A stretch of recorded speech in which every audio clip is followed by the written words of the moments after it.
never imagined my quiet retirement as governor would end with a homeowners association president trying to steal the home I'd lived in for 50 years. But when they destroyed my late wife Linda's memorial bench and tried to bulldoze my rose garden at midnight, I had to ask myself what would happen if they discovered they just messed with the wrong governor. Welcome, and please subscribe for more HOA stories. The banging on my front door jolted me awake at exactly 7 a.m. I was already exhausted from a late-night budget meeting at the governor's office, one of the last official duties I'd taken on out of habit more than necessity. But clearly someone had other plans for my Sunday morning. When I opened the door, there stood Tom Hiddleston, our newly elected HOA president, tapping his foot with that permanent scowl I'd grown to recognize. "Governor Matthew," he said, his voice clipped, "your roses are 3 inches taller than regulation height." He waved a measuring tape like a weapon. "This is your 4th violation this month." I looked past him to the rose garden, Linda's rose garden. For 49 years she'd lovingly tended to those roses every morning while I sat on the porch with my coffee. Even after cancer took her last year, I promised I'd keep them alive, and now they were a crime. "Tom," I said evenly, "those roses have been here since 1972. The HOA didn't even exist until 1990. He pushed his designer's sunglasses up his nose and shoved a paper into my hands. "New bylaws passed last month. You should attend the meetings if you want to say. Being governor doesn't make you special here." I wanted to remind him that I'd missed the last meeting because I was handling a state emergency, but I bit my tongue and watched him march across my lawn, tape measure still in hand, heading toward Brian's house. Poor Brian. He'd served on the original HOA board decades ago. Today he was about to be hassled over mailbox colors. That afternoon, as I sorted through my mail, something caught my eye. A letter addressed simply to current resident. Inside was an eviction notice. It claimed I had 30 days to vacate the property. My hands trembled. This had to be some mistake. I called Brian immediately. We'd been neighbors for 30 years. "Hey, did you get any weird mail today?" "John, thank God you called," Brian said, voice tense. "I just saw your house listed for sale on Zillow. It was posted this morning." My stomach sank. "That's impossible. I own this house outright." "Well, someone thinks differently. The listing agent is from Hiddleston Realty Group." Tom Hiddleston, of course. It all began to make sense. The harassment over my roses, the sudden bylaws, now this. I spent the next hour rummaging through my home office, desperate to find the original deed. Linda had always been the organized one, so I checked her old filing cabinet. That's when I found something I'd never seen before. A handwritten letter. "My dearest John, if you're reading this, something has gone wrong with the house. Check beneath the 3rd bush from the left in my rose garden. I buried copies of all our important papers there in a waterproof box. You always teased me about being too careful with documents, but I had a feeling we'd need them someday." Even in death, Linda was protecting our home. Without changing out of my suit from yesterday's meeting, I grabbed a shovel and headed straight to the garden. As I dug beneath her favorite peace rose, I heard Tom Hiddleston's voice floating from next door. "Of course it's legal," he said into his phone. "The digital transition mixed up some records. We're just correcting them. By the time anyone figures it out, the sale will be final." Then he laughed. "Even the governor can't fight City Hall." My shovel hit something solid. Inside the metal box was everything. Our original deed, property surveys, HOA documents, and one from 1990 specifically protecting our pre-existing garden. I looked up and caught Tom watching from across the fence. His confident expression faltered for just a second when he saw the box in my hands. Then he turned and rushed inside, phone already pressed to his ear. As the sun set behind the house I'd called home for 5 decades, I realized this was no longer just about saving our home. How many others had Tom corrected during the so-called digital transition? And more importantly, did he not realize a retired governor might know a thing or two about investigating fraud? I picked up my phone and called Robert, our state attorney. "Remember how you said you were looking for a solid real estate fraud case?" I said. "I think I found something interesting right in my backyard." I heard Tom's voice again, this time shouting about emergency HOA meetings and document shredding, but for the first time all day I smiled. Linda always believed this little Victorian house had chosen us for a reason. Maybe she was right. Unable to sleep after the eviction notice, I went down to the basement and pulled out the old metal lockbox Linda and I had bought when we first moved in. Inside was our original 1974 deed, yellow with age but still perfectly legible. Next to it lay 50 years of carefully filed property tax receipts. She really had been the organized one. A car door slammed outside. I looked through the basement window and saw a fancy real estate agent's SUV parked in front of my house. Brian, still in pajamas, was running across his yard trying to wave her away. I hurried upstairs and opened the front door just in time to hear her say, "The open house is scheduled for this weekend." "There must be some mistake," I said, holding up my deed. "I never listed my home." She gave me a puzzled look, then pulled out her tablet. According to the county records, this property was listed by the Valley Creek HOA. She turned the screen toward me, and I nearly dropped the deed. There it was. My house, listed for $850,000, with photos I'd never seen before. I called Robert at the county records office immediately. While I waited, I dug deeper through my papers and found something odd. A notice from 6 months ago about the HOA modernizing their records. Tom had gone on and on about going paperless, claiming it would simplify everything. I hadn't paid much attention. At the time, I was dealing with a state budget crisis. Brian came over with his laptop. He's far better with computers than I'll ever be. Together, we accessed the HOA's new online system. My heart sank. According to their records, I had transferred the deed to the HOA during the digital transition. "I never signed anything like this," I whispered. Brian pointed to the screen. "Look at this. I found 5 other homes with similar deed transfers, all owned by people who've lived here for decades, and every single one of them got fined by Tom for their yards or house color in the past year." Just then Robert called back. "John," he said, voice grave, "something's not right. The digital deed has a signature dated from—" he paused, "3 months ago. But the system was supposedly locked to edits by then." I didn't need to hear the rest. The fraud was real, and now we had evidence. The next morning, with Robert's help, we filed an injunction to halt any sale of the property. An investigation was opened into Tom Hiddleston and the Valley Creek HOA's digital record-keeping. By the end of the week, we had a legal hold placed on all property transfers initiated by the HOA in the past year. When agents arrived with subpoenas, Tom tried to play it cool. But the paper trail was too clear. Digital signatures, tampered records, fake authorization forms. It was all there. As for Linda's roses, they remain untouched, blooming brighter than ever, watched over by a memorial bench that no one will ever dare move again. I still sit on the porch every morning, coffee in hand, just as I did all those years with her by my side. And now, I watch more than just the garden. I watch for those who think power makes them untouchable. Because if there's one thing they forgot, you don't mess with a governor who still remembers how to fight back. Months ago, but according to my records, you were giving a speech in the Capitol that day. I'm looking at the video right now. My security team called next. They'd spotted someone taking pictures of my house. When they went to investigate, the person claimed to be measuring for renovation work ordered by the HOA. I hadn't approved any renovations. I was writing all this down when I got an email from Tom Hiddleston. "Just wanted to remind you," it read, "that the HOA has full authority to maintain community standards. The buyers this weekend are a lovely young couple. They understand the importance of proper lawn care, unlike some of our current residents." The pieces were starting to fit together, and I didn't like the picture they made. Tom Hiddleston's real estate company, handling all the HOA's transferred properties, the sudden wave of complaints targeting longtime residents, the mysterious digital transition.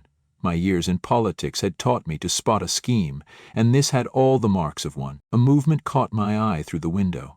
More cars were pulling up outside. Through the gathering darkness, I could see Tom directing people with clipboards toward my front porch. He looked up, saw me watching, and gave me that same smug smirk he'd flashed at last week's HOA meeting when he complained about my roses. My phone buzzed.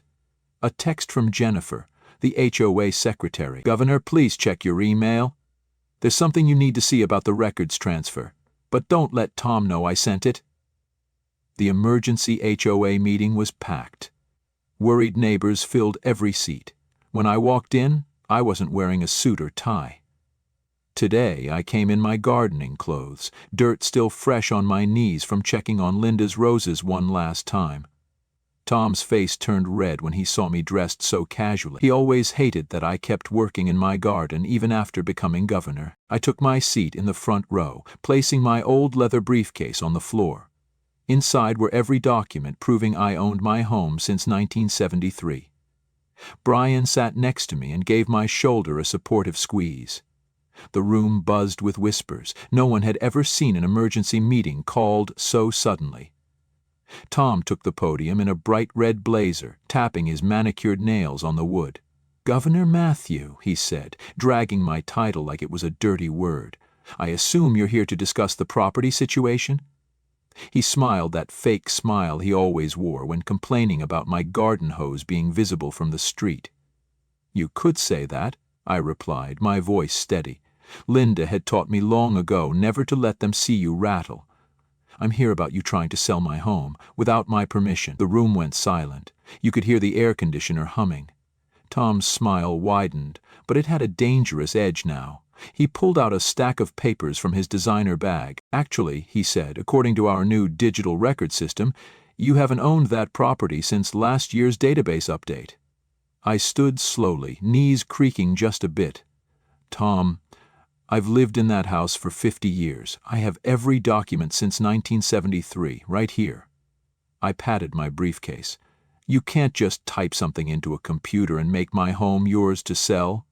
"Oh, but I can," he said, waving the papers. "See, when we updated our systems, we found several irregularities. Your property wasn't properly registered under the new HOA guidelines. Therefore, ownership has defaulted to the association." The neighbors started muttering. Mrs. Rodriguez from across the street stood up. "That's ridiculous. John's lived there longer than anyone." Tom banged his gavel. "The rules are the rules. If you don't properly register your property during a system update, you forfeit your rights. It's all in Section 47B of the new bylaws."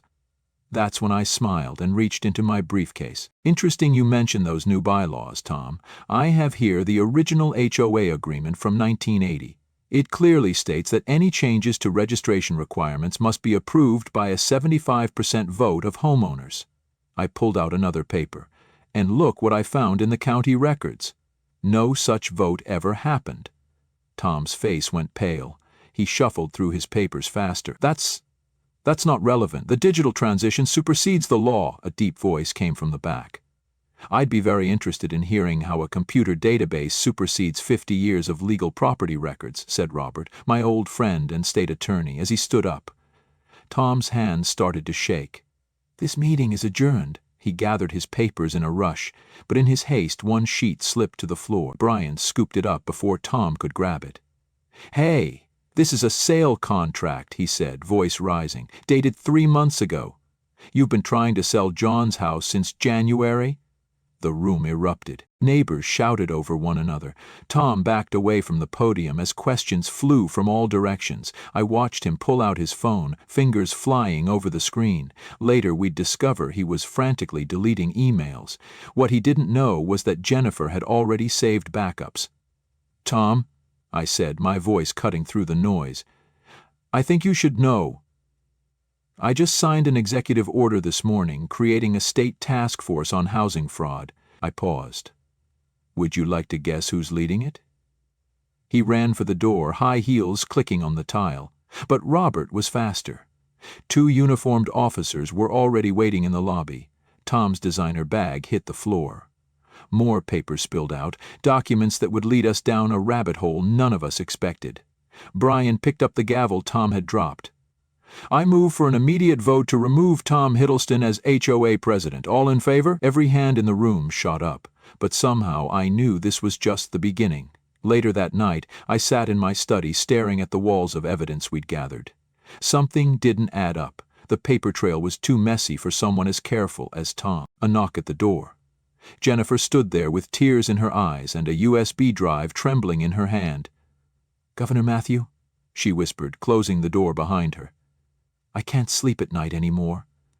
Tom didn't just target your home. There's so much more. My security team swept the USB before I plugged it in. What we found made my blood run cold. Spreadsheets, property records, fake documents, all meticulously organized by date and neighborhood. Tom hadn't just altered my property. He'd been slowly taking over homes throughout the entire county. I called Brian, who lived next to 3 empty houses recently acquired by Tom's company.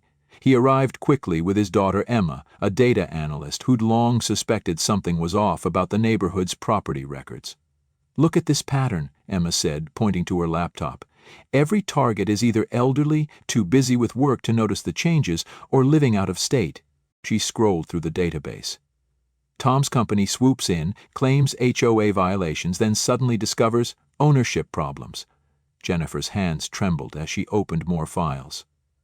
I started keeping records when Tom first joined the HOA board 5 years ago. At first it was just weird little things, altered meeting minutes, disappearing complaint forms. We stared at the screen. We had uncovered a real estate conspiracy that went far beyond one house or one man, and it had all started with a rose garden and a governor who still remembered how to fight back. From certain homeowners, then I noticed property documents going missing from our files. Tom paced my study, his face getting redder by the minute. "Remember the Andersons? Lived here for 40 years. Tom Hiddleston claimed they agreed to sell their house because of HOA violations. They moved to Florida last year, heartbroken." I picked up my phone, but Jennifer grabbed my arm. "Wait, there's more. Tom has a whole network. Real estate agents, contractors, even someone at the county records office. They're all in on it." Emma pulled up another document that made my heart stop. A list of future targets, 30 more homes in our neighborhood alone. Next to each address were notes about the owner's vulnerabilities. Next to my name it said, "Too busy with state duties to notice changes. Wife deceased. Emotional attachment to property makes proper legal review unlikely." They'd been studying us, learning our weaknesses, using our lives against us. I thought about my rose garden, the one Linda helped me plant when we first moved in. Tom hadn't targeted it because it violated HOA rules. He targeted it because he knew it would distract me, consume me with grief and anger while he worked quietly behind the scenes to steal my home. Jennifer showed us emails revealing Tom's next move. He planned to present evidence at next week's HOA meeting, claiming several more residents had failed to properly transfer their deeds during the digital transition. It would look like a simple clerical error, one that just needed correcting. "The thing is," Emma said, pointing to her screen, "I checked the original county records. None of these ownership changes ever went through proper legal channels.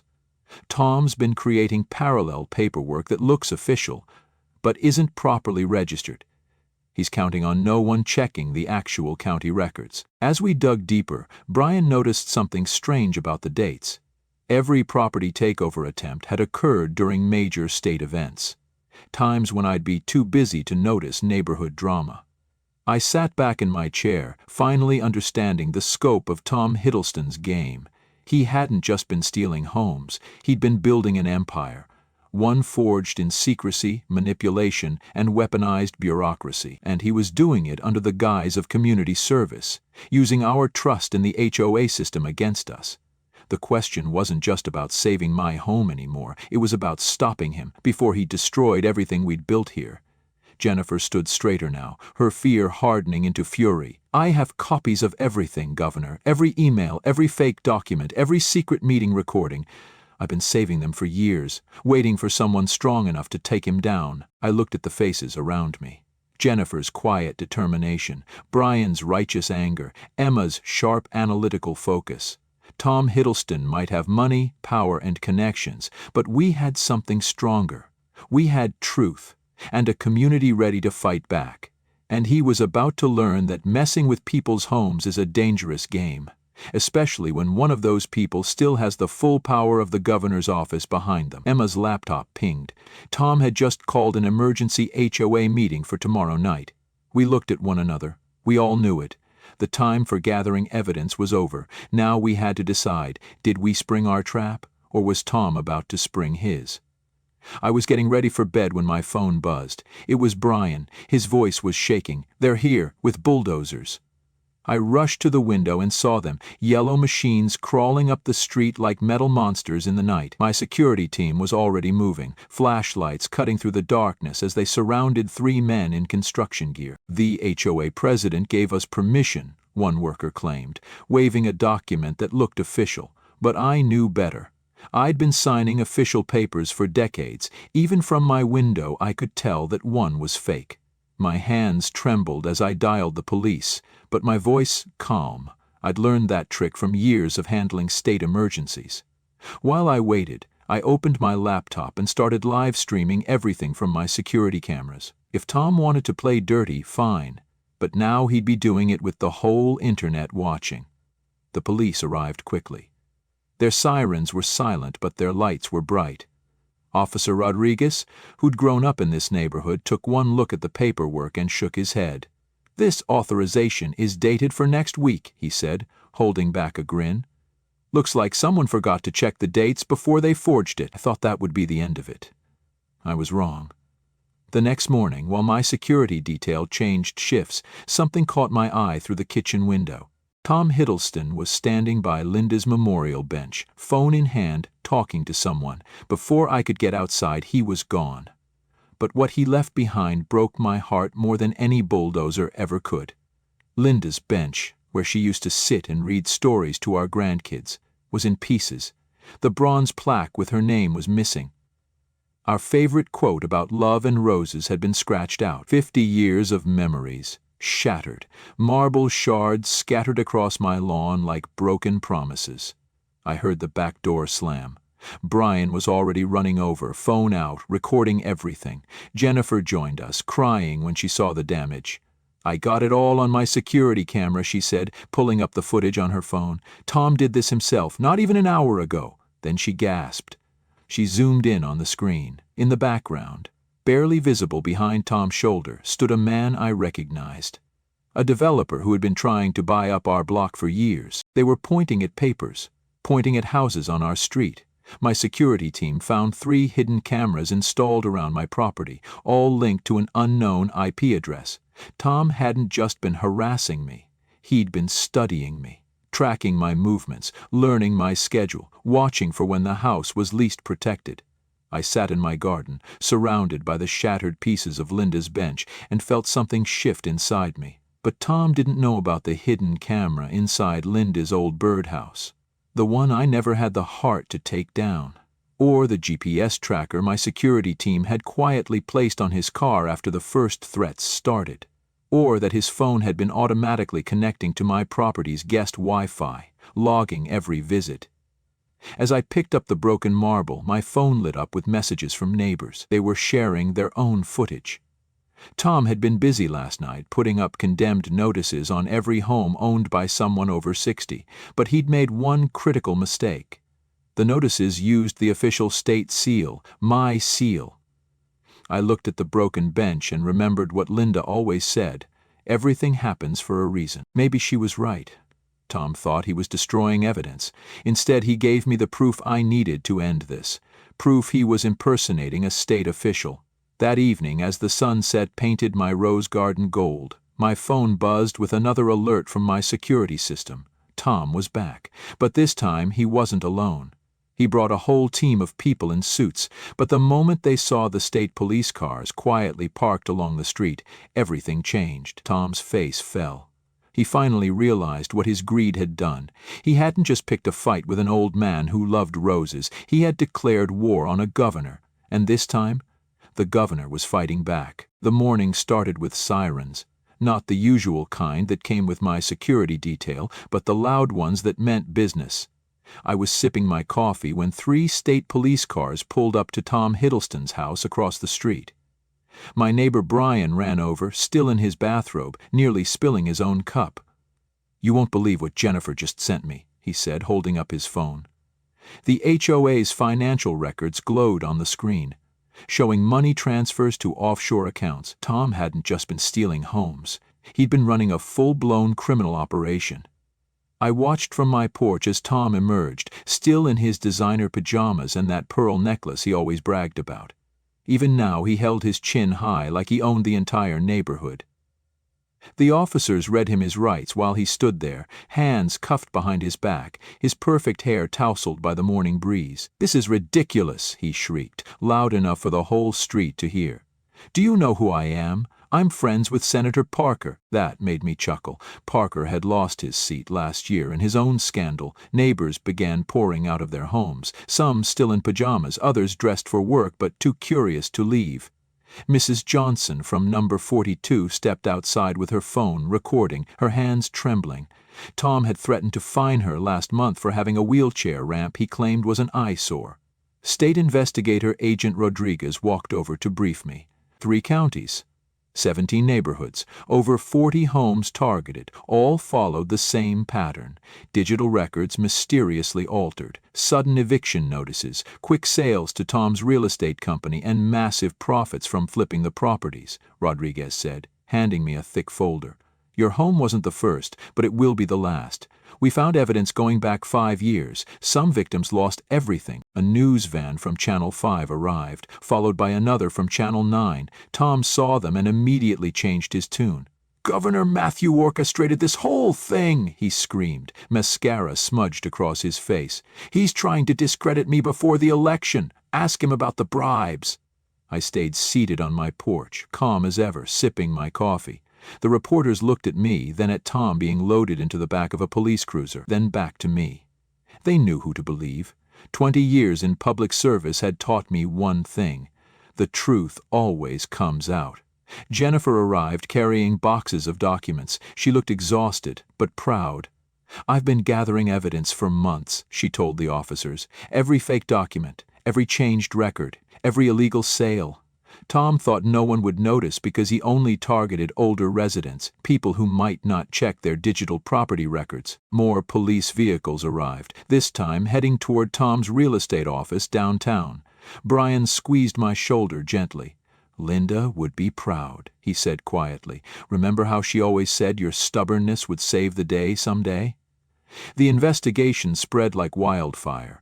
By noon we learned Tom's company had ties to similar fraud schemes in 2 other states. The FBI was getting involved. My phone rang constantly, with calls from other governors, senators, even the Attorney General.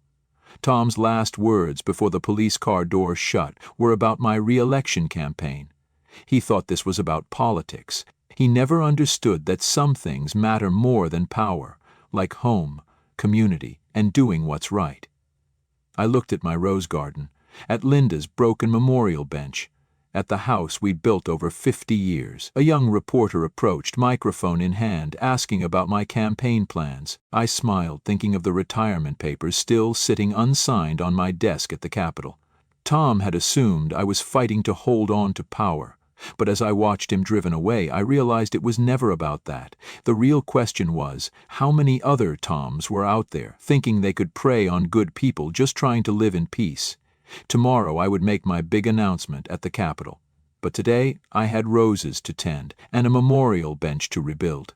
The morning sun warmed my back as I knelt in the garden, gently planting a new Linda's Love rose bush. My hands weren't as steady as they used to be, but every flower I planted felt like a quiet victory. Brian, my neighbor of 30 years, walked over with 2 steaming mugs of coffee. "Never thought I'd see the day Tom Hiddleston ended up behind bars," he said, handing me a cup. "The news is calling it the biggest real estate scam in state history." I smiled, remembering how this all began. With a simple dispute over a rose garden. The media trucks had finally cleared from my driveway yesterday, after camping out for 3 weeks straight. Turns out people love stories about corrupt HOA presidents trying to steal the governor's house. Jennifer joined us carrying a thick folder. As our new HOA president, she'd been working overtime to clean up the mess Tom left behind. "You won't believe what we found in the old records," she said, sitting gently on Linda's new memorial bench. Tom tried the same scheme in 3 other neighborhoods before moving here. He targeted older residents, tampered with property records during tech upgrades, then forced quick sales through his company. My security detail, Mike, walked up with the morning report. "Sir, we've identified 28 more victims across the state. The FBI is now leading the investigation." He paused. "And Mr. Hiddleston is trying to make a deal with prosecutors." I shook my head, remembering Tom's face as they arrested him. He'd ranted about conspiracy theories, accused me of running a corrupt administration. What he never understood was that I'd spent my entire career fighting people like him, people who believed the rules didn't apply to them. The neighborhood kids rode by on their bikes, waving at Governor Bill as they passed.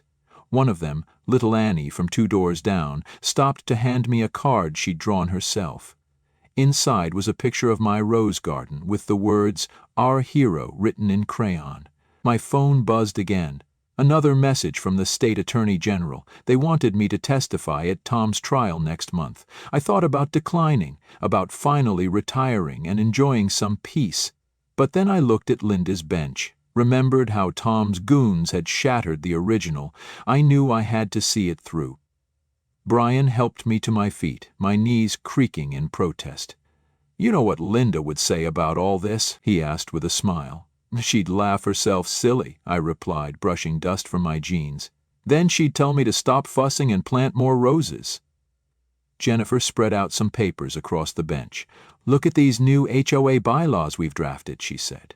"Full digital transparency, triple verification for all property record changes, mandatory resident votes on major decisions." She pointed to a section marked in bold. "We're calling it the Matthew Rule." I felt tears welling but blinked them away. Linda always said that crying was just the heart's way of watering hope, and right now, hope was blooming all over our neighborhood. Those who had lost their homes to Tom Hiddleston's scheme were moving back in. The community was healing. As the morning wore on, more neighbors stopped by. Each had a story about Tom's bullying, about feeling helpless against his schemes. But now they also had stories of victory, of justice, of a neighborhood coming together. My rose garden had become a symbol of standing up to corruption, one flower at a time. I looked at my home of 50 years. Its Victorian charm remained untouched, despite everything Tom had tried to do to take it away. Sometimes the biggest battles begin in the smallest places: a garden, a bench, a home. And sometimes simply refusing to back down can change everything. Standing there with my neighbors, watching the roses catch the morning light, I realized this had never been just about saving my house. It was about protecting the places and people we love. It was about standing up to bullies who think they're above the law, those who exploit trust, manipulate systems, and prey on the vulnerable. I picked up my gardening tools, ready to plant another rose bush. There was still work to do. After all, I had a lot more flowers to plant and a community to rebuild. And this time, we'd do it together. One rose, one neighbor, one act of courage at a time. I never thought retirement would mean fighting to keep the home I'd lived in for 50 years, but here we are. It started with an HOA president named Tom Hiddleston measuring my rose garden. It ended with a criminal investigation, hidden documents, and a neighborhood rising up together. This wasn't just about my house. It was about standing up when systems fail, about refusing to be bullied, and about knowing that even in the quiet corners of our lives, our homes, gardens, front porches, battles for justice are still being fought. The truth? These things happen more than we realize. Digital fraud, real estate manipulation, power abused behind closed doors. That's why we must stay alert, help our neighbors, check our records, and trust that one voice can start a movement. So, if you've ever felt powerless against a board, a boss, or a system, remember this. Courage isn't loud. It's steady. It's planting roses even when someone tries to rip them out. Follow and subscribe to HOA Revenge for real stories about fighting back, exposing corruption, and reclaiming what's ours, one lawn at a time. Because sometimes the smallest stand becomes the biggest win.